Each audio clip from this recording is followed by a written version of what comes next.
Gamescom is here, opening night live popped, and as I correctly predicted after the pre-Gamescom daily run-up of daily weapon preview videos, we indeed got a new trailer with new gameplay for Monster Hunter Wilds.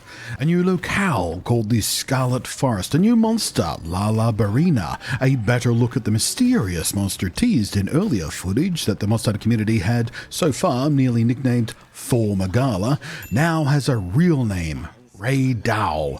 One wonders if that's a reference to Rey Den.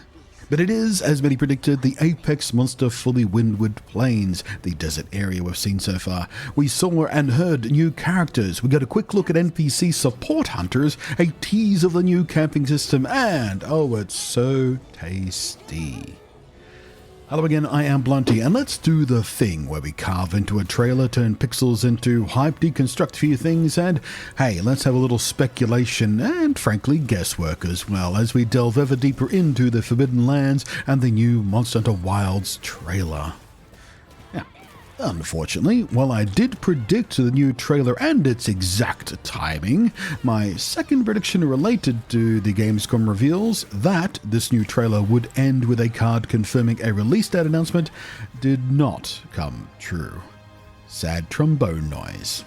Sadly, we're still left with the broad and vague 2025 only, not even early 2025 or late 2025 or first quarter or whatever, or you know, just this summer or just sometime in the next, 16 months from between now until the end of 2025. That's like 16 months, right? That's lame.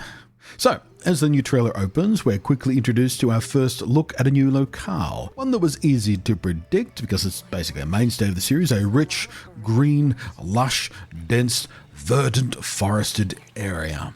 Welcome to the Scarlet Forest. But my attention of this new reveal was quickly eclipsed as we saw an NPC comment on what looks like some unusual flora and speculating that it signifies we're nearing a nest. But first we get the obligatory way too close-up of a character's face, which exists not to serve any sensible cinematic narrative purpose, but instead just to show us all the detail of the skin texture and eyeballs up close to impress the smooth-brained people who confuse graphical fidelity with fun gameplay. How many times do you think you're going to see skin texture up close in actual gameplay of this game? Go on, guess. Did you guess 0? It's going to be 0. I mean, yeah, it's nice. I like games to look nice. But man, is it a visually jarring annoyance and a trend in game trailers I wish would just die already. I'm tired of seeing extreme close-ups of eyeballs for no reason, but to go, look how much resolution the eyeballs have.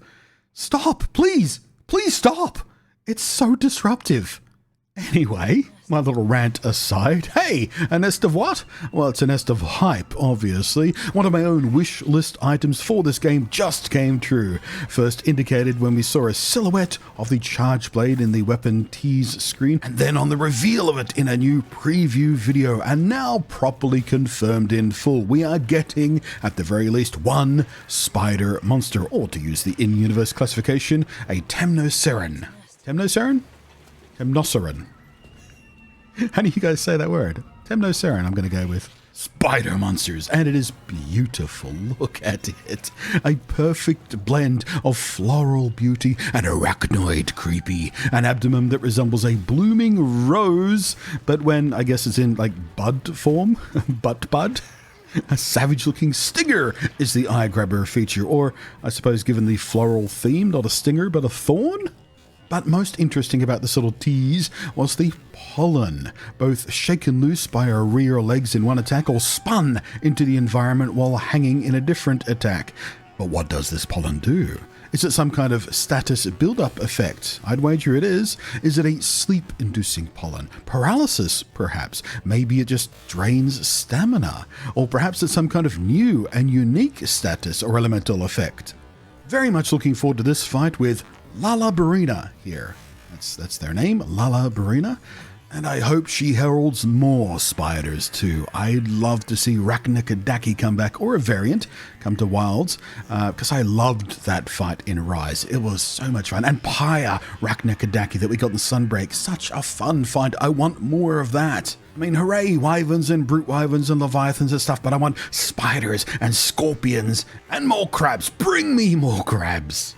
So, also on the new monster front, the so-called Thor magala now has an official name, and if you were paying attention to any leaks and whatnot, it seems they were correct about the name. Rey Dau. Rey Dau. It looks amazing. Golden, heavily armored body, and able to generate, or at least conduct, huge amounts of lightning. It reminded me a bit of Seregios, just, the way it looks, except it moves more like a wrestler, kind of heavy, deliberate, theatrical, thumpy, but still elegant as well, as opposed to Reggie's quick slice samurai style. I mean, come on, look at this move and tell me it doesn't make you think of, like, professional wrestling. Rey Dau from the top rope and boom! Glorious. And as earlier comments from some closed doors press previews had suggested, it is now fully confirmed that it is indeed considered the alpha of the Windward Plains area. Now, alpha has meant different things in different Monster Hunter games, but in this game it seems to mean they're a special monster that only appears under certain conditions, in this case certain extreme weather conditions, and in all likelihood they will serve as local bosses we'll have to conquer before heading deeper into adjoining areas and new locales. My assumption is they will serve as a gating mechanism for access to locales as we progress through the game's core plot. Not too dissimilar to the progression and gating systems we're familiar with, only a little more structured to account for the more open field design of Wilds. Throughout, character animation and voice acting and, even like things like clothes physics continue to present as highly polished as we get peeks of new characters joining us as we pass through plot points in the exploration of the locals, and with that, an expansion of what was one of Sunbreak's more intriguing and interesting new additions to the core game series at least. Yes, I know we've had NPC hunters in one of the non-core games, but NPC support hunters are on show throughout this trailer, including vocal barks just like the Sunbreak NPC hunters had. All right, let's go! Now's our chance. We go all in! To help make them feel more like actual, characters and not just bots punching the monster when you're not looking. However, while in Sunbreak they could only accompany us on a couple of select hunts, although there was a mod, for PC at least, that allowed them to come on basically any hunt you like, which I did test, by the way. I made a video on it. I'll see if I can find it. I'll link in the down below. I'll probably forget. But it worked really quite well. The AI behavior of the NPC hunters was surprisingly useful, which frankly hardly ever happens in games with NPC teammates. Come on, let's face it. But now it seems we have an even less restrictive system, and presumably with enhanced AI behaviors learning from what Sunbreak was doing, now with NPC hunters being able to be called in with an SOS flare on presumably almost any hunt, which, when you tie that system into the fact that Wilds is cross-platform multiplayer, inherently itself massively increasing your chances of being matched or finding hunts for multiplayer, this system will also help keep the game accessible in the extreme long term, even after the player base shrinks down over time inevitably. I do wonder though if the NPC hunter system will have its own gearing and leveling systems tied into it. I do hope so. Something a little more complex than what we have with like the palicos and whatnot, not quite as demanding as our own gear crafting and leveling systems.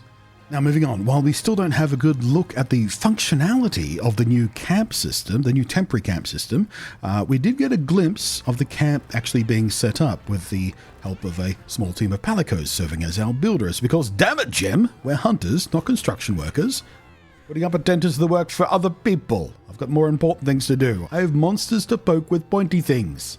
I mused on a recent live stream about how customizable the aesthetics, at least, of our camps might be. Presumably, in multiplayer, other people will be able to see and use any temporary camps we place down, so it would only seem to make sense that we should be able to express a little personal flair here as well. Just like we do with our weapons, our armor, our partner gear and the like, we will get different styles of tents. We'll be able to decorate differently, different patterns for the canvas on the tent, for example. Maybe different accessories on the outside. Things like that. Could be a bit of fun. And finally, as the trailer closes out, we get what at first I thought was a preview of what will surely be a drool-inducing cooking system like World's Own. But instead, it was just a super fancy upgrade to the dirt basic barbecue cooking for well-done steak. So tasty. Man, I do wish we had gotten a release date though. Somehow the wait is so much harder when we can't start counting down the days, you know what I mean? Weird human psychology thing, I'm sure. There's probably a name for it. I don't know it.